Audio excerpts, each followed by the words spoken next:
Right, we're live. Welcome, Phill Kenyon, putting extraordinaire to the Tour Pros. Travels the world helping Tour Pros with their putting, don't you? A little. He's so modest. He's very modest guy. The camera won't be picking Phill up much, so you need to speak a little louder. And with Ian Wright again. He's told us he's fantastic short game in the iron fitting. I didn't realise I was going to have to do some short game stuff. So we're going to do a live putter fit. Normally you would do kind of like an hour and a half, wouldn't you? You were saying in yours. Yeah, the kind of in-depth fitting would take about an hour and a half, where we really get stuck into analysis and test different models. Yeah, absolutely. So we're going to do a little bit of an overview to show the viewers what happens for putt and fitting for Ian. We're using some technology. We've got Sam, Putt Lab, which I use as well. I love that tool. And Quintec, which I don't use. And Quintec is like a launch monitor for the ball, isn't it? Exactly, yeah. Well, it also measures the putter as well. Oh, does it? But we get good information on what the ball's doing.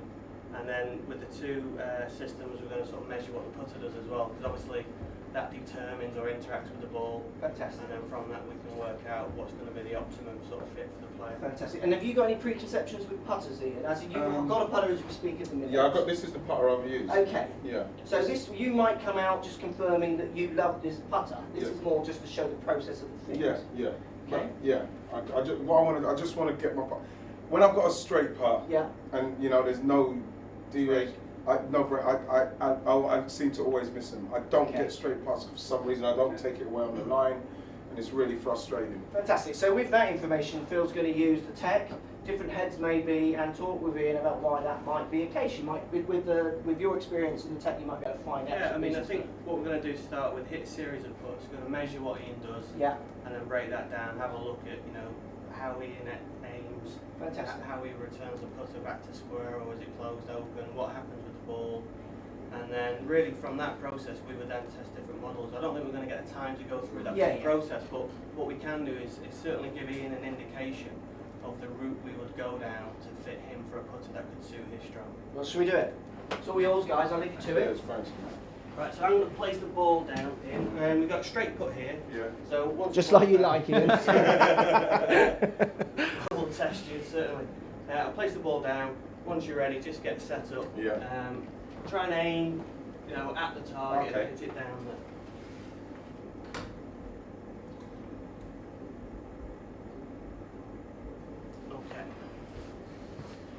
Okay. In your own time then.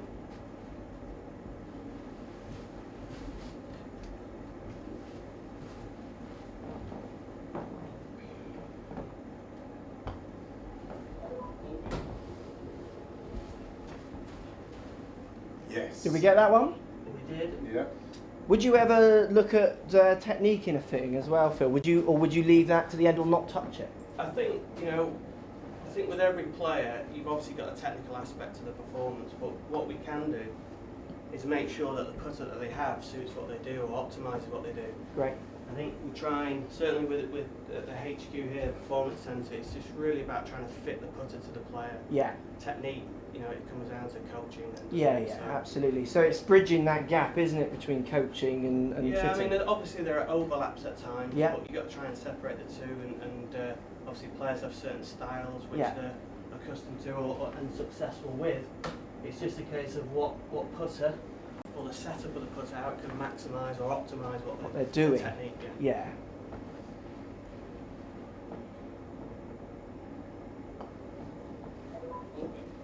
Cool. So how many are we capturing? You got 5? Well, yeah, we're gonna capture one more putt. I mean, typically we'd capture 10 putts. It gives us good sort of range then, so we could look at the consistency through that as well as showing individual putts. But we'll capture 6 putts, and then we'll look go at the through data. that data and cool. have a look at the patterns.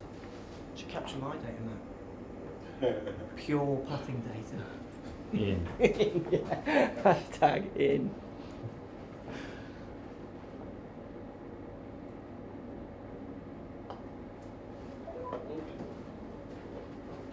Right, we're looking at the data.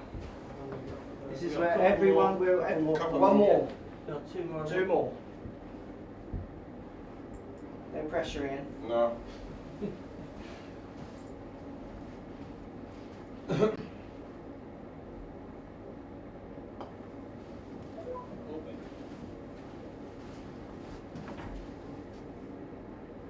So Quintech's high-speed cameras, isn't it? I can see you're capturing high-speed images of ball and head there. Yeah, it tracks the putter coming into impact. Yeah.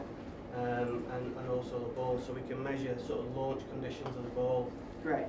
You know, what angle do we launch the ball at? What's the spin rate of the ball? Yeah. And obviously the components of impact, such as shaft angle, loft, etc. Because obviously how the club impacts the ball is going to determine what happens to the ball. Absolutely. One more. I think the computers are just trying to figure out what you're doing here. Yeah.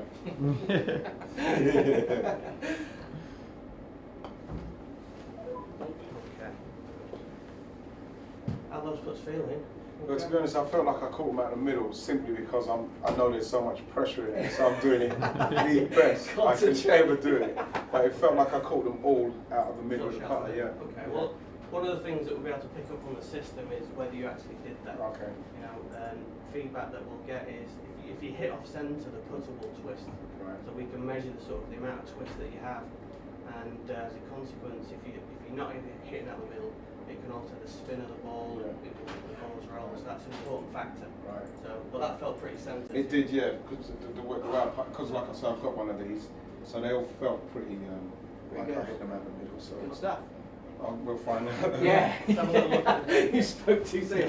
When I'm getting measured, I never say anything. best thing is just keep shut. Yeah, I should have said yes. You should shut up. I mean, you mentioned Come on, you get in there. you mentioned before about your ability to hold puts when you're on a straight putt. Yeah. Is there any particular bias? Do you tend to miss puts left Yeah, or right? miss it left. In fact, no, I pushed them. You can push More to it. the Yeah, right, push so them it to tends the to right, push yeah. them a little to the Yeah. right. Okay. Right, well, let's have a look. So, I mean, that would indicate you would tend to leave the club slightly open at impact. Or there could be a strike of the toe that could cause the sort of club to twist. I mean, one of the things that we can initially measure is your alignment and setup. Now, on average, you were 0.8 degrees open, and that was a little inconsistent. You did also chuck a left aim in there. Yeah, these ones here, So aren't the, they? so the second one, you actually aimed left, but that could have been a consequence of where you felt the ball started. If Yeah. it felt right. But there's a slight right aim, and then if we go to impact, what we also notice is the club comes in open at impact. So if we can look at that, if you get in this mat, so Yeah. these are the X-mat putts. So you can see every putter is delivered open to 0. I'm reading that correctly. 0.8, 0.51. Very small tolerances those, though, Phil, aren't they? What tolerances? 0.5 of a degree. Well, no, I mean 0.5 of a degree would be good. Yeah. Yeah. I think if you're accurate within 0.5, that's a good standard. So then the 2.3, It's 2.4, 2.36, 3.7 faces right of target as Ian delivers the putter there, is what we're Yeah, I saying. mean, if a 10-foot putt 1 degree open Yeah. would essentially be pointing at the right edge of the hole. So this, how long is this putter, we say? Is this It's approximately about 10 feet. Yeah. So 1 degree open, delivered impact, you're going to get the right lip subject to breaks and things. yeah, so three degrees open is 4 inches right at the target. So does that show me pushing it to the right? Yeah. Yeah, this is impact. That ball's Yeah. going to start where that face is pointing pretty much, Phil, isn't it? Yeah, exactly. Yeah. As much as you could try and influence it with a path, club face is the king in terms of where the ball starts. It's like 82 or 3% or something. I feel Yeah, like. I'd even say higher. I mean, Yeah. there's some studies that would indicate it's 90% start Really? direction. So your path is much less. Where you deliver that face is The kind of path- be all and end The all. path is actually very good. If we look at the path direction, Yeah, they are good. the strokes, aren't they? consistency is high, and the actual direction is very, a small degree of error. It's 0.3. A little inconsistent in the takeaway, but Yeah. the actual direction the club is travelling at impact is very good. It's just that you leave the club face open. Okay, so the ball would have a tendency to start to the right. Yeah. Then over time, you're either going to start aiming left, or you're going to miss right. So left to right putt's probably not going to be his favourite. Possibly that with that kind of pattern, yeah. Not Sometimes they're many people's favourite, but you know what I'm saying. Yeah, tough for right-handers a lot of the time, but that kind of pattern wouldn't make it any easier. Typically more people would underread rather than overread. So if the ball's starting right and you've underread it, Yeah. you could struggle. I mean, Yeah. what would you prefer, right to left or left to right putt? I would prefer right to left. Right, yeah. I mean, Right to left. Most people. I hate that left to. Yeah. The more left to right is, the more it frightens me. Yeah. Well, certainly having a tendency to leave the face to the right, you're going to leak them that. It's more functional on the right to left foot, because if you start it slightly high, it has a chance of taking more brake. If it starts lower the line, it's always brake, it's always lower the target. Yeah. Okay. So yeah, I mean, there's obviously that relates Consistency though, I mean, he's scoring high on consistent. Apart from consistency is a real positive. Yeah, yeah. I mean, there's some good stuff in there. If we look at the launch angle of the ball, it's fairly consistent, and we've got a fairly, a decent launch angle in respect there, a couple of degrees of launch. So the loft itself presented the impact's good. So the ball roll. 2 degrees of launch with the ball, Phil's saying there, yeah? Yeah, yeah. So that means that Ian is delivering good loft. Yeah. Which is going to be good for pace control, I imagine. Good for pace control, it's good for ball roll dynamics, so we've got the ball sort of rolling forward pretty quickly off the face of the putter. So as Mark said, distance control, but also accuracy. You want good ball roll, and the ball rolling forward with a minimal amount of sort of tilt in the axis. And how do you feel with pace control, Ian? Do you feel like you're not really worrying about how hard you hit it, it's more direction or not? I'm always worried about the direction and the pace. I always feel that some of the time I get the pace of the green pretty well. But it's always natural sportsman, I would imagine as well. I'm always missing these putts that you should be getting. Yeah, yeah. I think the closer I get and the more straighter it is, the more afraid of it I am. Yeah, and I think that shows in the face angle. I mean, obviously the ball roll that Mark touched on, that is determined by sort of your angle of attack and the loft that you present at impact. And they're good, you hit up on the ball nicely. There's a small element of de-loft, which gives you good loft at impact. So he's hitting it up at the ball nicely, Matt, and he's presenting good losses, getting good roll. Just that direction slightly. Yeah. So, I mean, on one of the graphs here, we can see sort of the rotation of the putter. Right. And we can see that you've got more rotation at the top of action than you have on the follow-through. So as a consequence, you're leaving the putter slightly open at impact. So look at that closed one there. So this is impact. This is backswing, this is forward swing. Right, so that's me going. So if you imagine like a door opening and closing, you're opening it more than you're closing it. Is that right, Phil? Is that how I'm reading that? Yeah. So is that good, Phil? Oh. No, so I'm still open, isn't it? You're open, yeah, that's the average of the putts that you've hit. Right. Okay, and we know that you left the club open at impact. This sort of screenshot here is showing us how we've left it open. Right. Obviously, as you take the putter back, we stand to the side of the ball, there's a few factors. The putter's going to work on a slight arc. As a consequence, the club will open relative to the target line. So what this is a measurement of is how much the club opens and how much the club closes. Okay? So you can see the figure at the top of your backswing is greater than the figure at the end of your follow-through. So what would they need to be? Closer to being the same? Closer to the same would give us a better chance of scoring the club at impact. In this situation, that's what we'd look to see a change in that pattern. Do you see any patterns on, so if you was 7 and 7, you'd be happy, or would you be happy with 4 and 4, or you're just happy if they were It's the function of it. Yeah. So what we're trying to do is match, his face impact to his aim. His aim wasn't too bad, it drifted a bit right, but the club's further right. Ian's got a right miss. Yeah. So if we can match up the impact closer to the alignment, then if everything remained constant, we're going to have less right misses. Now in this situation, if they match more, I think we've got a better indication of scoring the club at impact. So if we match the rotation with the back and the rotation with the... So is there something within a fit and a head that you would use to try and control that? I think that's where we take the fitting now, is looking at what head shape could potentially influence what we call your rate of rotation. Okay. So we look at a different what about a mallet? What about a mallet? Because I was using a mallet for a while and I did get a lot more putts with that for some reason. Maybe because this bit was filled. I don't know. Yeah. I mean, changes like that can make a difference. I mean, basically, one of the first things that we'd look at. I mean, everyone can interact differently with a different putter. Yeah. You have your DNA as a golfer, and the club has a DNA. What we need to do is test how they match. Right. Now, the first thing that I would look at is the CG location of the putter, where that is, because that applies a torque in the club. So that's the centre of gravity of the putter. Right. So the putter's going to rotate around that point, is it? Yeah. So if we get the CG set sort of too far back, it can be very hard to release the toe of the putter. Okay, so if you've got a very sort of like low rotation stroke, sometimes they can be quite good because it's difficult to release. Yeah. But we're in a situation here where essentially you're leaving the blade open. So we need a putter that's going to help you release. So with CG, I like that, with CG placement, can you show us what heads would have some different, just to show the guys and the girls at home?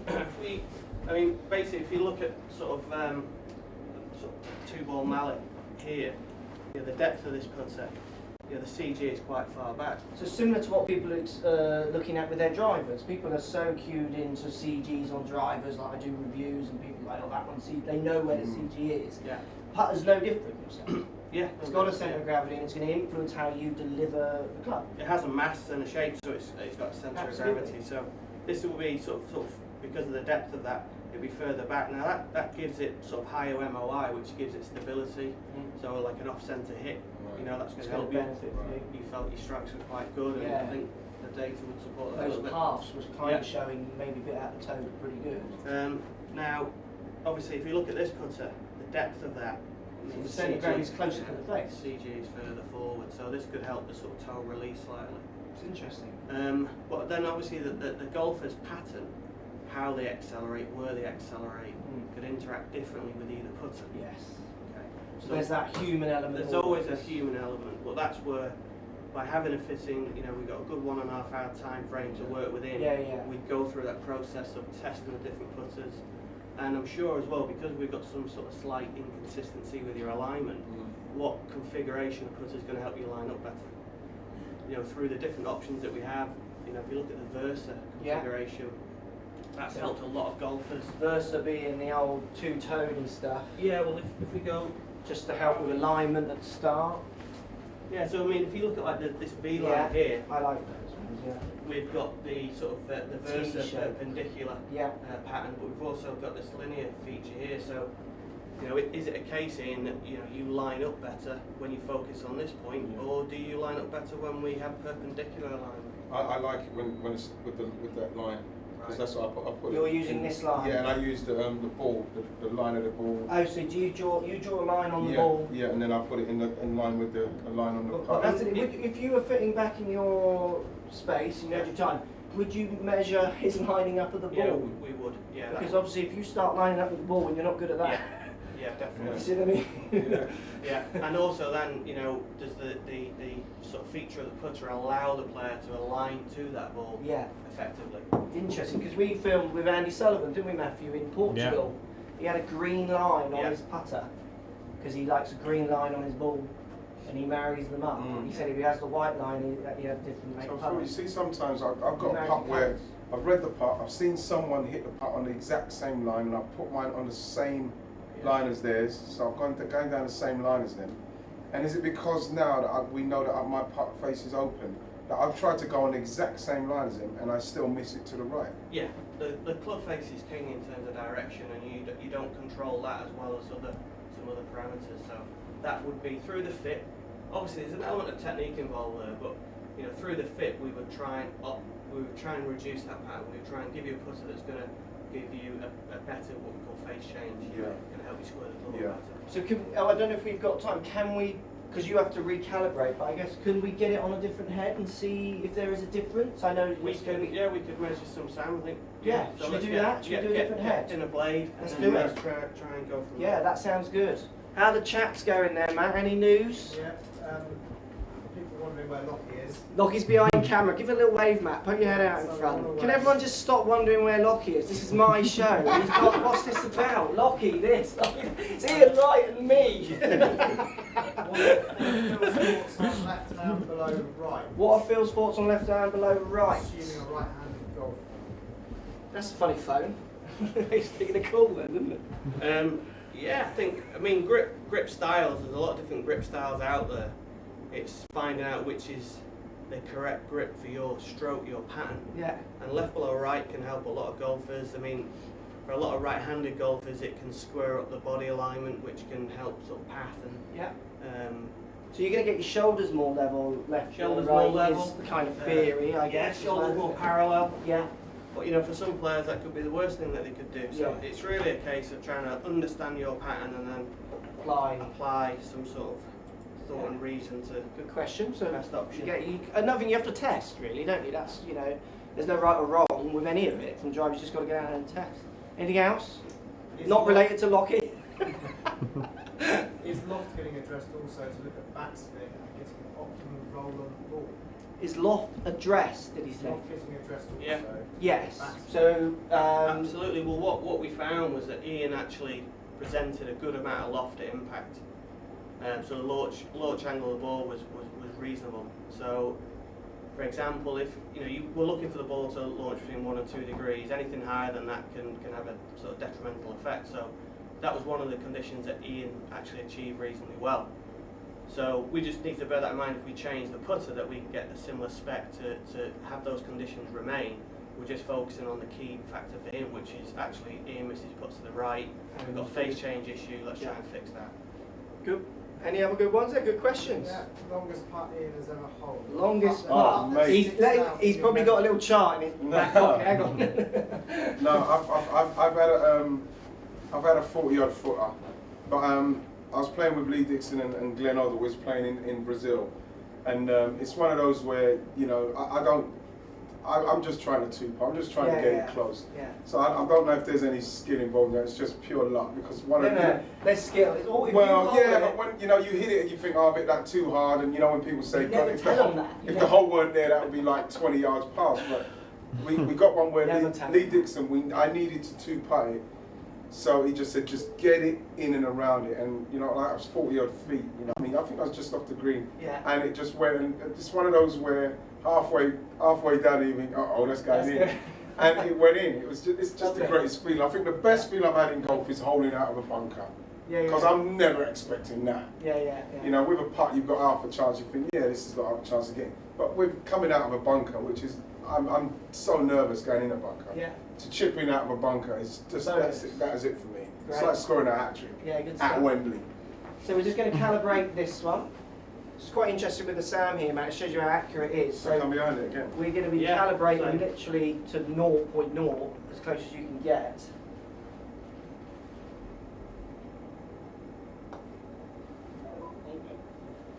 Open.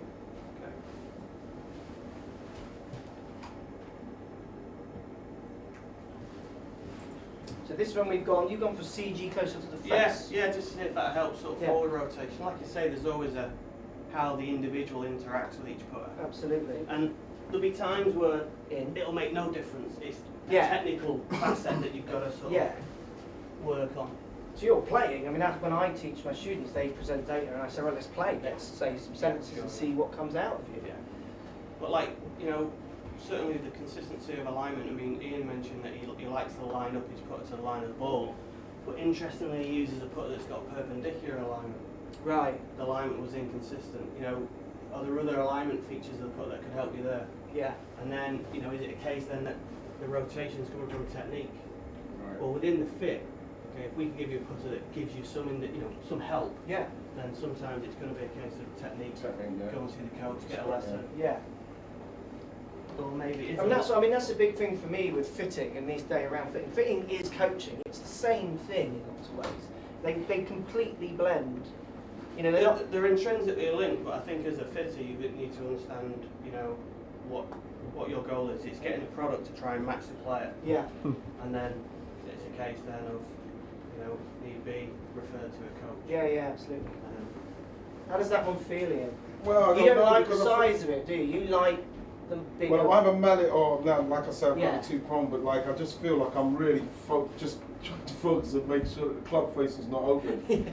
This machine keeps saying open every time. Can we turn the sound off? Maybe it is a loft issue after all. Yes.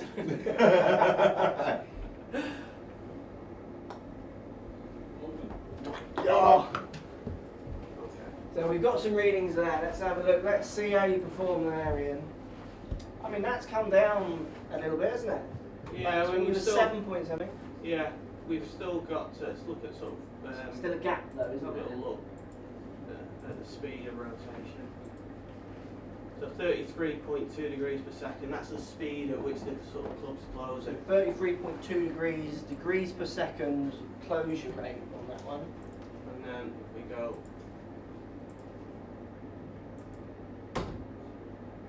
So we've actually got a little bit less in there. We've got the face change is no different. You leave the club face open. Yeah. So we've got more rotation going back that you've got going through. Is that coming from technique? Must be. Yeah, in most cases. So it's a case of, you know, trying to determine how much effect the putter can have. In some situations it's going to help you, in others it's going to be down to technique. So obviously testing different putters, if we went the opposite, got the CG as far back, is that going to influence the backswing rotation, give us less rotation going back, and then as a consequence we don't have to work as hard on the follow through. What as well, when I was going back, it looks like I was going back on the line. And I think that now I'm starting to think. Yeah, well, that's going to be an element in a fitting as well. Trying to make them not think too much, isn't it? Yeah. Which would be about. You got to remember we're presenting the camera as such. You might not get shown this data until afterwards. Yeah. If he feels like it might affect you, like he might get you to hit one and then hit it with other putters. So he gets what he wants out of it, and then he'll present it to you. What's the best thing? Where this has been done more for Absolutely. the show, if you like. What about things with lie?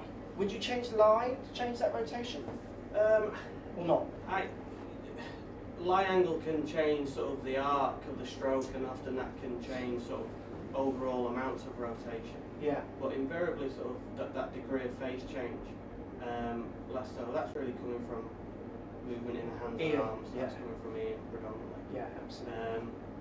So yeah, I mean, lie angle can be a factor in terms of it can influence aim, it can influence your strike on the ball. There are other components it would influence, and we would look at that. But like just in this instance, particularly with Ian's feedback, it's looking at can we fit in with a putter that's going to help improve that control of the face. Yeah. So there'll be, like I say, a series of tests. We look at different heads, try and minimise that, and very often there can be a trial and error component to it, because what we can't sort of take into account is the player itself. Yeah. That player comes in with predetermined torques and stuff, and how that putter interacts is an unknown quantity. So very often you could predict, well, let's try this, and it could be the opposite of that. There's a trial and error to it. So it's that testing. Yeah, and that's why we like to try and give ourselves an hour and a half so we go through that. Go through that process.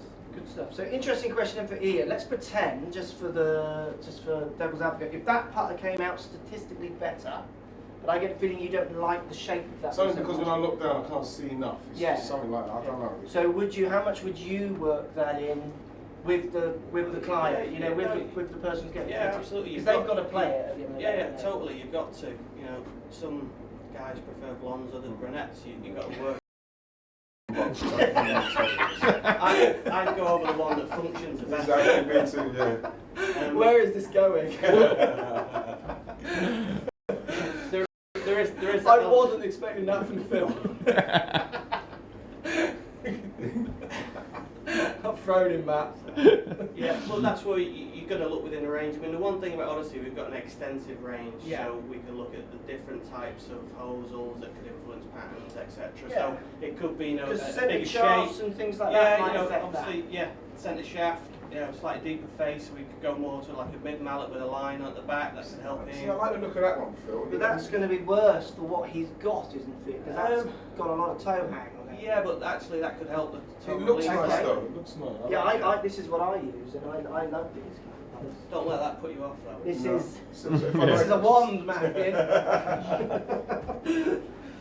I think that is really, you know, with the range that we have, it's then pinpointing with the customer. Yeah. What do you like? What's the head shape? You know, what are you trying to get out of that?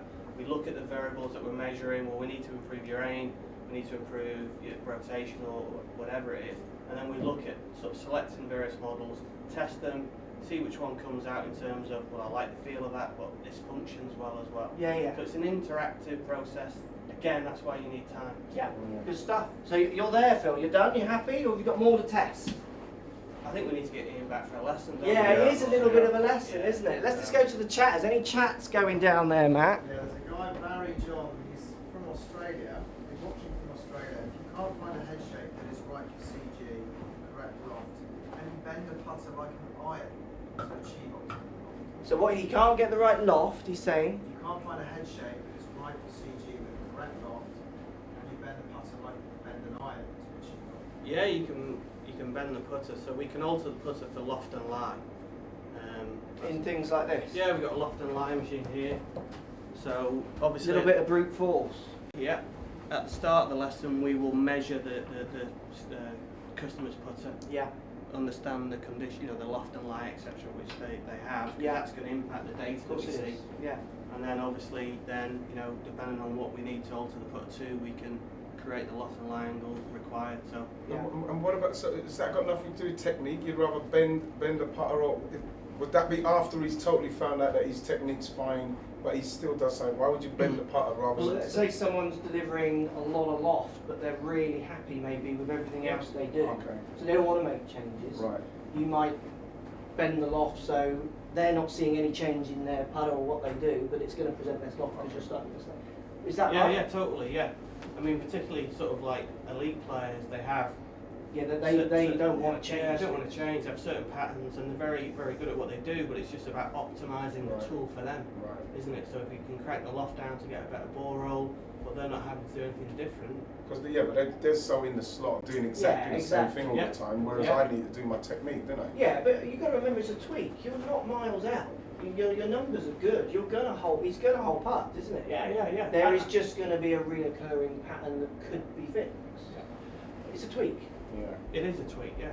Yeah. It's 'cause those are the You're fine doing lines. fine. Yeah, but those are the fine lines of putting. You know what I It's mean? quite small margins, isn't it? That's But what the you- first thing is understand what you do. Yeah. Understand your pattern, and then from there you can put processes in place to try and improve it. Now I think when you come for a fitting, you're going to start to understand what you do. If we can tailor a putter to help you, brilliant, and 95% of the cases we can. Yeah. There's always the technical aspect to it. But if you go away understanding, well, I have a tendency to aim right, and it's down to my technique. It could be even out, your eye position.